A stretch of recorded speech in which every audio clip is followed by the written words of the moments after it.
Oi pessoal, tudo bem com vocês? Hoje nós vamos fazer a reflexão sobre as bem-aventuranças. Essa foi a última deixa do nosso vídeo anterior. O nosso vídeo anterior falou de um plano perfeito e hoje que Deus tem para você. E hoje nós vamos falar sobre as bem-aventuranças, Mateus capítulo 5, do verso 1 ao 12. Vamos lá! Esse sermão é um sermão muito impactante. Porque esse sermão, ele traz condição e resultado. E nós vamos então aprender hoje algumas das revelações que Jesus trouxe acerca do reino de Deus. Então vamos lá. Mateus 5, do 1 ao 3 diz assim: E Jesus, vendo a multidão, subiu um monte e, assentando-se, aproximou-se dele os seus discípulos. E, abrindo sua boca, os ensinava, dizendo: Bem-aventurados os pobres, porque de espírito, bem-aventurados os pobres de espírito, porque deles é o reino dos céus. Mateus capítulo 5, do verso 1 ao 3. Pois é, hoje nós vamos refletir somente nesses 3 versículos. E para a gente refletir, nós vamos ter algumas perguntas para nós podermos fazer essa reflexão. A primeira pergunta que eu deixo para você refletir junto comigo é: por que Jesus deixou este sermão? Bom, além de estudar e pesquisar, eu cheguei à seguinte conclusão: ele deixou este sermão para transmitir a essência da lei: humildade, compaixão, amor incondicional. Traz aos seus seguidores a justiça divina. Detalhe, sem a liturgia da religião. Pois é. Essa é a nossa introdução.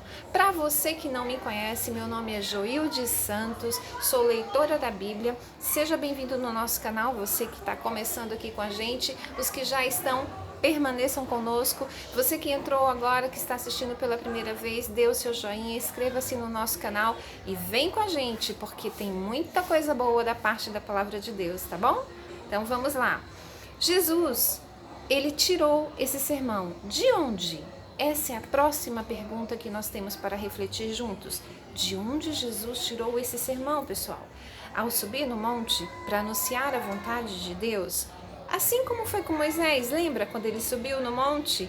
Lá no início dos textos bíblicos, nos 5 primeiros livros dos textos bíblicos estão os relatos de Moisés, e quando ele foi chamado por Deus ali em Êxodo para receber a palavra de Deus, foi no monte, e ele, assim como Moisés, Jesus subiu ao monte e anuncia leis espirituais, pessoal, leis espirituais de um reino divino. Bom, qual a base teológica de Jesus, então? Sua base teológica é a Torá. A Torá, são os 5 primeiros livros da Bíblia, também conhecido como Pentateuco. Torá é o nome em hebraico dos 5 primeiros livros da Bíblia, cuja autoria é de Moisés. Bom, Jesus tirou a base desse sermão, lá da Torá, também dos livros dos profetas, que os cristãos chamam de Antigo Testamento. Muito bom. Até aqui tá dando para entender? Legal. Vamos a seguir. Bom, a gente já sabe para quem que Jesus trouxe a gente já sabe por que Jesus deixou este sermão, para revelar as verdades do reino de Deus com uma essência de humildade, compaixão e amor incondicional para os seus seguidores e revelar a justiça divina. Nós também agora sabemos de onde ele tirou esse sermão. Ele tirou da Torá, muito bem, e dos profetas. Bom, e para quem é este sermão, afinal de contas? Será que esse sermão está válido para mim e para você? Muito bem, nós vamos ver hoje como é o desenrolar das revelações desses 3 versículos. Bom, Jesus tinha uma plateia, e a plateia de Jesus não era eu, você, mais 2 ou 3. A plateia de Jesus era uma multidão de pessoas. Era uma multidão composta por novos discípulos, que são os seus seguidores, e os religiosos da época. Os religiosos estavam também seguindo Jesus. para ver qual era as novas que ele estava anunciando, para ver se batia com o que eles já sabiam, com o que eles conheciam. Lembra que nós falamos que Nicodemos era um doutor da lei, fariseu? Pois é, eles acompanhavam Jesus, ora de longe, ora de perto, mas eles estavam sempre ali na região. Então existia um grupo representado por fariseus, saduceus e escribas. Eles também estavam por ali, próximos aos seguidores de Jesus. Você vai ver esse discurso mais claro lá em Mateus 23, quando Jesus fala diretamente para eles, confrontando eles com a falta do ensino com a prática, sabe? Eles falam, mas não praticam. E aí Mateus 23 vai deixar isso bem claro, mas é tema para outro vídeo. Voltando aqui, para quem esse sermão? Para seus seguidores, para os seus discípulos, para todos que creem na palavra de Deus e todos que querem ter acesso a uma vida plena em conhecimento e em comunhão de Deus. Para todos que almejam alcançar a verdadeira felicidade. Por isso que você vai ouvir muitas vezes bem-aventurados. Bem-aventurados significa mais que felizes. Muito bem. Então, quem quer realmente conhecer a verdadeira felicidade, começa então a receber de Jesus as instruções para isso. Vamos lá. Como Jesus aplicou esse sermão nele mesmo? Essa é uma ótima pergunta. Como é que Jesus viveu aquilo que ele ensinou?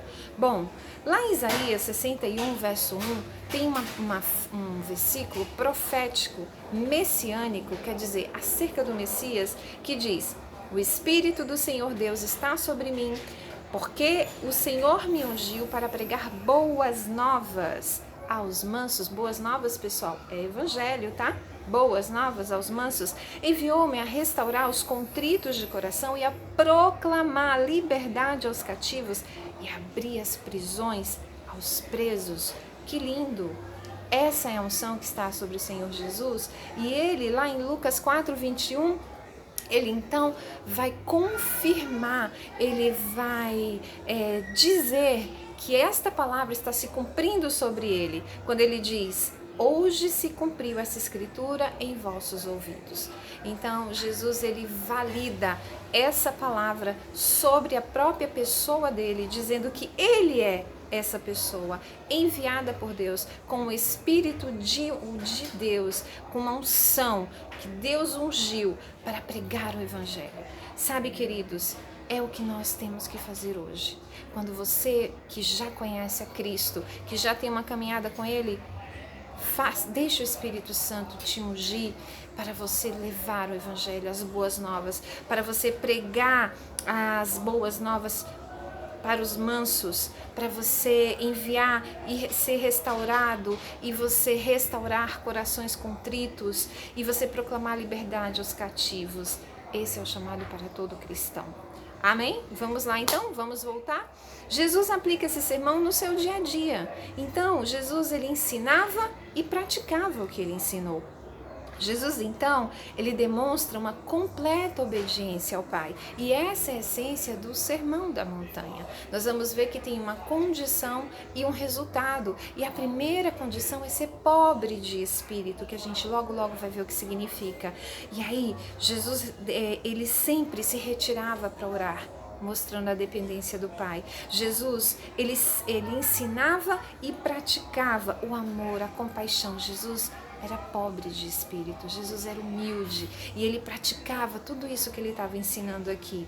Então, Jesus responde em João 5,19, para você entender o que eu estou falando. Na verdade, eu vos digo que o filho por si mesmo não pode fazer coisa alguma se não vir de ver fazer o Pai, porque tudo quanto ele fez, o filho faz igualmente. Então, Jesus, tendo todo o poder e toda a autoridade e toda a unção, ele dizia que ele dependia do Pai, que ele não podia fazer nada se o Pai não fizesse com ele.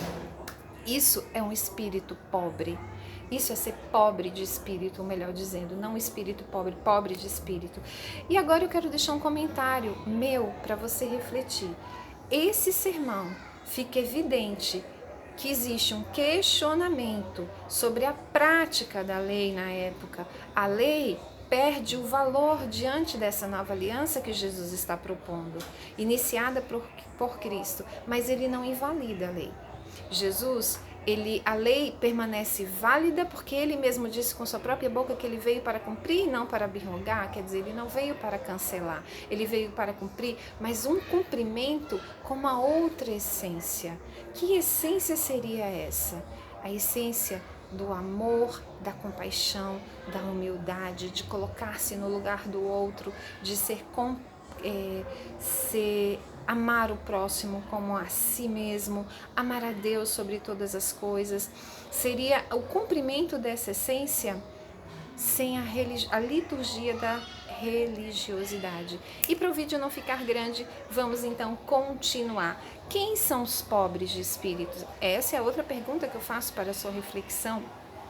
São pessoas que têm sede da verdade, pessoas como você, como eu, que querem buscar a verdade de Deus e precisam ser humildes para aceitá-la com o coração contrito e quebrantado. Porque para você entender o Evangelho, você precisa ter um coração humilde, contrito e quebrantado. É simples demais. Por isso precisa ser humilde, entende? Porque o Evangelho é muito simples, não tem complicação, basta você crer, você não tem que fazer, você só precisa crer e aceitar. Então, todos aqueles que se sujeitam à soberania de Deus, humilham-se diante de sua potente mão, da sua força e autoridade, esses são pobres de espírito. Bom, e qual é a coerência desse versículo, né?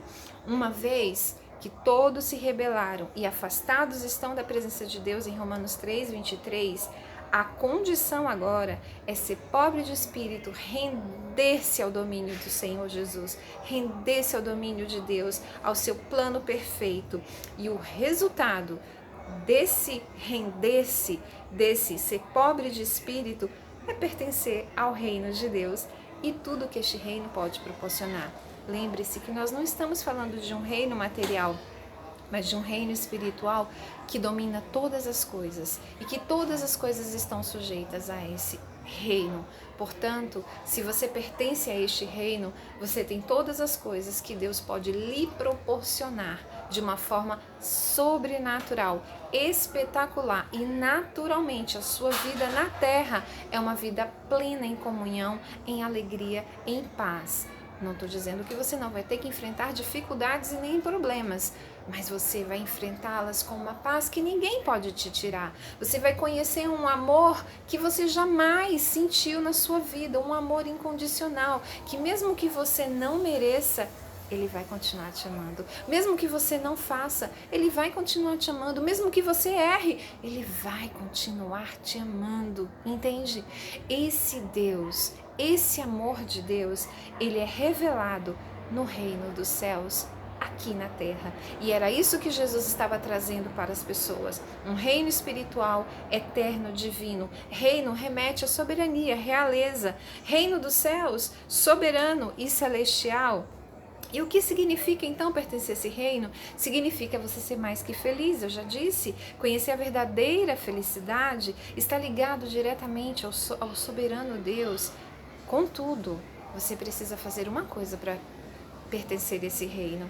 A Bíblia diz que aos que receberam, aos que creram no nome de Jesus, Deus lhes dá o direito de se tornar filho e filha de Deus. Então, que não é você não nasce da vontade da carne, nem de uma descendência natural, nem pela vontade de algum homem, mas você nasce da natureza divina, do Espírito de Deus. Lembra sobre Nicodemos? Necessário é nascer de novo, Nicodemos? Pois é, isso está em João 12:13.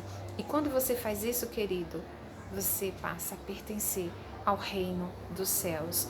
Quando você recebe a Cristo pela fé, como seu Salvador pessoal, você pratica os seus ensinamentos, os seus mandamentos divinos, você pertence a esse reino. Você está apto a continuar com o espírito pobre, humilhado, contrito, quebrantado na presença de Deus. Você deixa o seu ego e deixa Deus reinar sobre você. É lindo isso. Lá em Gálatas 4:4, do 4 ao 5, para finalizar, diz assim, que quando chegou a plenitude do tempo, Deus enviou seu Filho, nascido de mulher, nascido debaixo da lei, a fim de redimir quem estava sob a lei, para que recebêssemos a adoção de filhos.